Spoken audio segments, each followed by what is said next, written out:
hindsight, one can easily deduce that the following narrative has roots that stretch back more than 60 years, and perhaps more than several hundred years, if the truth was known. The one person who might be said to have set the engine of destruction in motion is a strange fellow who I came to know in early June of 1898. The man's name, appropriately enough, was William Red Billy O'Flynn. By any definition, Mr. O'Flynn is a unique-looking individual. Roughly in his mid-40s, weathered and apparently used to hard labor, the man comes across as keen and observant, and considering his lack of formal education, he shows good sense in most all things. His novel appearance, despite his being born in Ireland and saddled with a brogue broad enough to occasionally make his speech almost incomprehensible, bespeaks a colorful parentage. He once volunteered that his mother's people were of Moorish blood. "All thoroughgoing gypsies to the bone," he said, and "all armed to the teeth with endless batteries of the most chilling curses imaginable." He had thus inherited his mother's soft, dark complexion and black eyes, as well as a moderate knowledge of European Spanish, which our local Mexican population disdains for historical reasons. Mr. O'Flynn's father, according to his son's recollection, was a large and dangerous fellow with a ruddy moon-pocked face and hair as red-crested as God makes a peckerwood. As a result, the young man also inherited a prodigious mane of copper-bright curls, and though he possesses marginally pleasant features and a muscular physique tempered by hard labor, the abiding contrast between his dark Mediterranean complexion and his vivid red crown of hair is truly a most striking sight to behold. One never quite gets used to his appearance.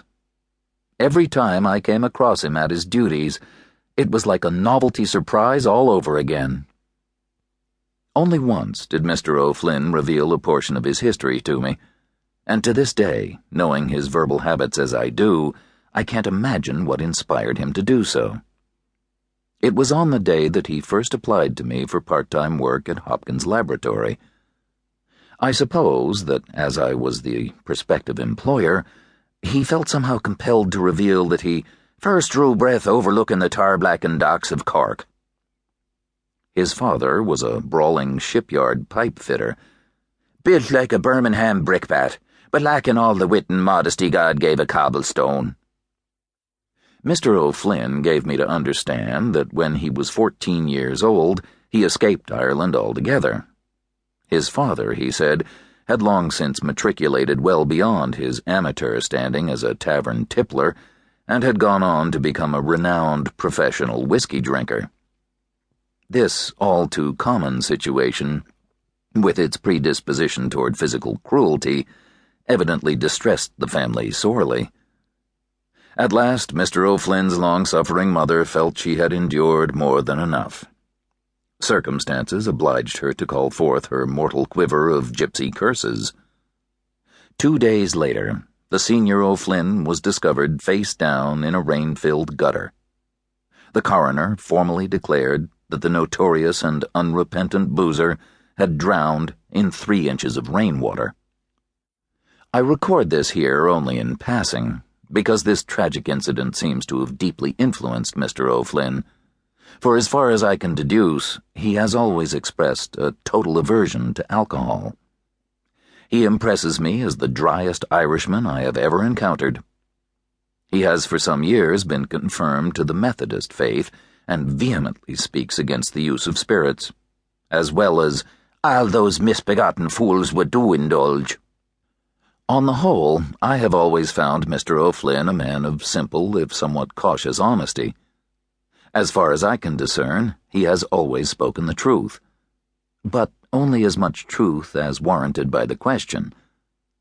On most occasions, his natural reticence induces him to say as little as possible, and with the greatest circumspection.